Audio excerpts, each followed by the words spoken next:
The room had been orange, and now it was not. Pinkie Pie couldn't wrap her head around it. How very, very easy it was to change the identity of a thing simply by changing its color, whether it was willing to be changed or not. What had once been the orange room was soon to be the pink room. It was simply a matter of waiting for the paint to dry, and once it did, there would be no going back. Together, they had reached the point of no return, and once they had crossed that threshold, nothing would ever be the same. There was nothing the walls could do about it either. They had no say in the matter, and she had been the one to do it to them. She had been the one to steal the room's very identity. After all, once upon a time, her loft at Sugar Cube Corner had been painted orange. It had been the orange room. Now it was not. Soon it was going to be pink, and then it would be the pink room, and all her memories of the orange room would fade into obscurity with time. What had once been defined by its uniqueness was being assimilated, falling into place along with everything else. After all, everything she owned was pink, and soon her bedroom would be no different. What did that say about the fleetingness of the individual, when something as simple as a can of paint could change the very nature of a thing, when the mere color could change what a thing was at its very core? For a room that was no longer orange could no longer be called the orange room. The room would become something else entirely. Even if she painted over it once the pink had dried, in order to try and recapture the orange she was quickly finding herself missing, it would never again be simply the orange room. Instead, it would forever be known as the room that had once been orange and then was pink and now was orange again. And Pinkie Pie didn't know if she'd be able to remember a name that long. Even the acronym TRTHOBOATWPANWOA was too long for her liking, and she doubted whether even her sharp mind would be able to keep track of that many letters. She stood in the middle of the room, her coat and mane covered in flecks of the stuff. Lying off to the side, abandoned and forgotten, there lay 2 now empty cans of paint and a pair of brushes still coated in fresh paint. Her furniture had been covered in protective tarps before they had begun their task, but there had been nothing in place to protect those poor walls. Perhaps, Pinkie mused, because painting the walls had been the entire point of the exercise in the first place, rendering such tarps unnecessary and unhelpful. Pinkie took a step forward, hoof outstretched, and placed it gently against the closest wall. The paint was still damp, having not yet dried enough for it to be permanent. That meant that the orange room was in limbo. No longer orange, true, but not entirely pink either. That could still be changed, and that meant that the choice was hers. Should she let fate run its course? Was it more merciful to end this transformation now, removing the paint while it was still wet and hopefully easier to do so? Or would it be kinder to see the process through uninterrupted and allow her precious bedroom to become what it would inevitably become? Pink, like everything else she possessed. Was it too late? Had the damage already been done? Was such a change irrevocable, seeping into the very nature of the walls themselves? Perhaps the walls no longer viewed themselves as orange walls. Perhaps they had grudgingly accepted their destiny as pink walls, and would resent her for altering them any further if she chose to do so. Pinkie Pie wanted to make amends, but she didn't know how. She didn't know how to make it up to the poor walls. After all, she had already changed them too much, had already stripped them of their identities. If she went any further, what would become of them? If paint had such power, then what could it do to her? Wide-eyed, Pinkie examined her hoof. Bright pink, like the rest of her, but now it was streaked with pink paint as well. If paint could change the very essence of a thing, what would it have done to her if the paint had been green or blue or burnt sienna instead of pink? It had been a fortunate coincidence that she happened to be her own favorite color, one that she would forever be grateful for. But if that hadn't been the case, she couldn't even begin to imagine what it would have meant. If the paint she'd chosen had been any other color, then accidentally becoming covered in it would have changed her, just as the 4 walls surrounding her had been changed. She wouldn't have been a Pinkie Pie covered in pink paint polka dotties the way she was now. She would have been a blue polka dotted almost Pinkie but not quite.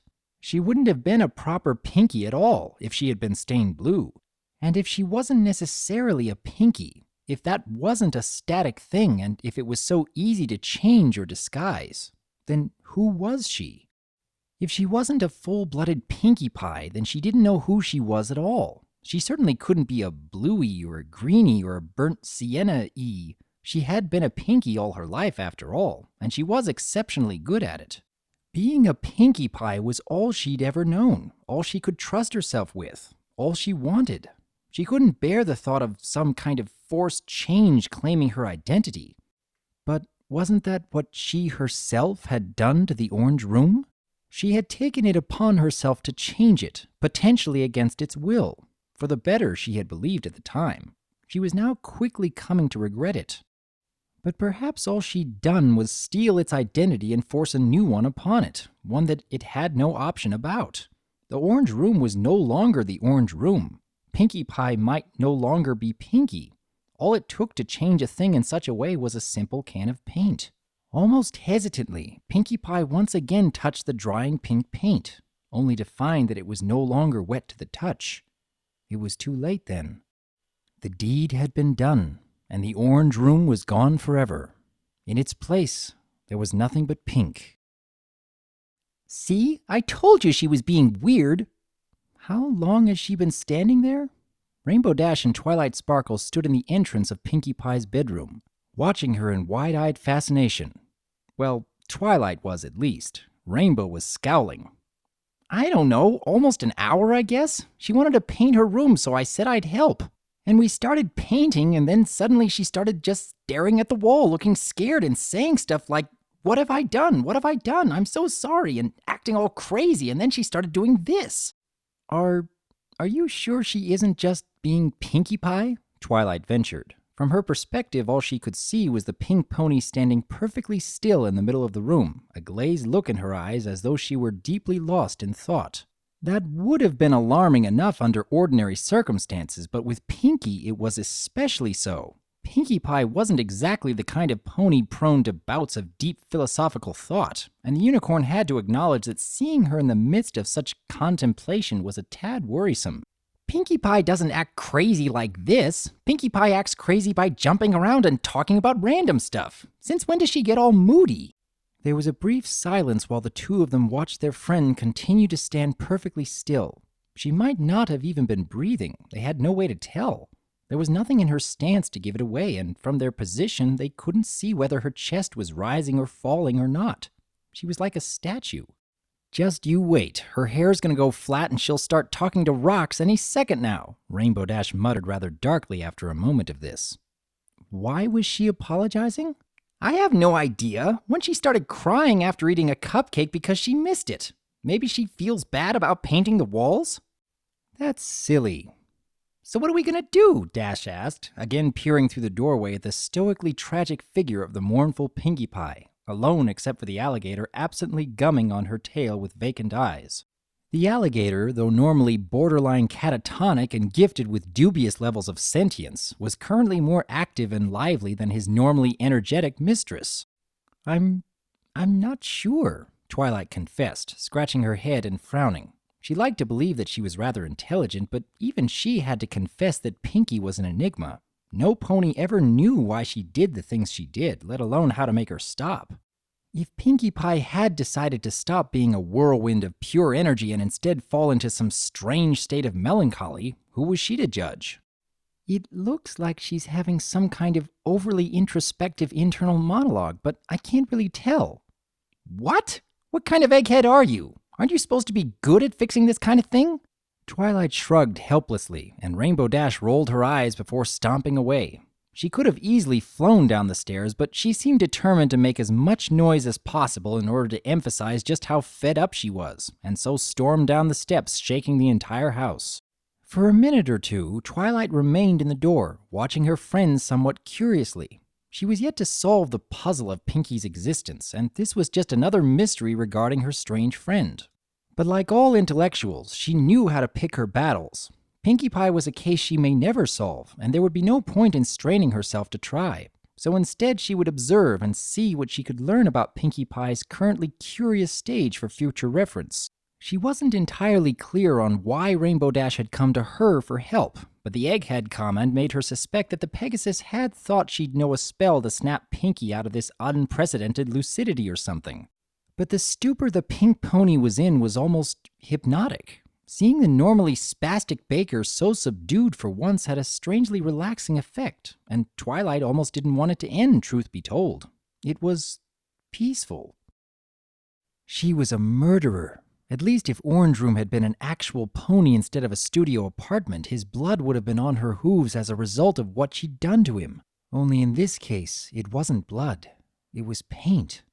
Actually, maybe that didn't work. If she had stripped the old orange paint rather than just paint over it, then that old paint might have been the blood of the room, and then that metaphor would have worked. Since the paint on her hooves was new paint, it was more like she'd given Orange Room new blood, rather than shedding his old blood. So instead of having murdered him, it was like Pinkie had given him too much life and it had overwhelmed him with unbearable liveliness. Yes, that was it.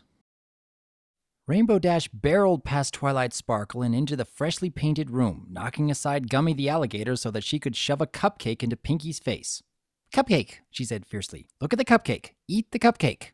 For a moment, Pinkie looked startled just to see Rainbow Dash there in front of her, a dazed look crossing her face. Then her eyes fell on the cupcake and grew wide.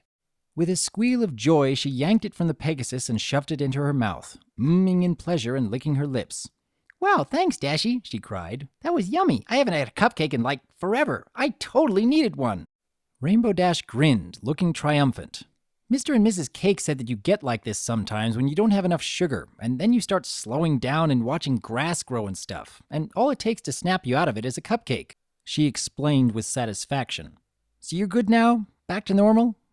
"Yeah, huh? Thanks again for the cupcake," Pinkie cried through a mouthful of pastry, beaming. "Red velvet is my favoriteest flavor right now. Oh my gosh, this is so good. You should eat one too. We should have a cupcake party." "Yep, back to normal," Rainbow Dash declared, clapping Pinkie on the shoulder with a wing and steering her towards the door. "Come on, I think the paint fumes are getting to me too. Let's go make Tank and Gummy wrestle or something." "Yay!" And so the two friends left, chatting comfortably as they waltzed past Twilight as though they'd forgotten that the unicorn was even there. With a sigh, Twilight turned to follow them out. Maybe, Pinkie thought, munching on the unexpected cupcake, maybe that's what life was all about in the end. Accepting loss and change and finding a way to work around it and move on. Maybe life was about not letting the tragedies bog you down and cause you to forget the little things that made life truly shine. Maybe life was about those small pleasures, those tiny instances of joy, and not so much about the bad things. Maybe that was the secret to true happiness. And so Pinkie exited the formerly orange room with no lingering regrets, not looking back to what she left behind even once, instead choosing to look only forwards, to the bright future ahead, to friends, to delicious, tasty cupcakes, with sprinkles. Seeing the expression of beatific enlightenment on Pinkie Pie's face, Rainbow Dash rolled her eyes and sighed. "You are so weird," she muttered. That was Pinkie Watches Paint Dry by AbsoluteAnonymous.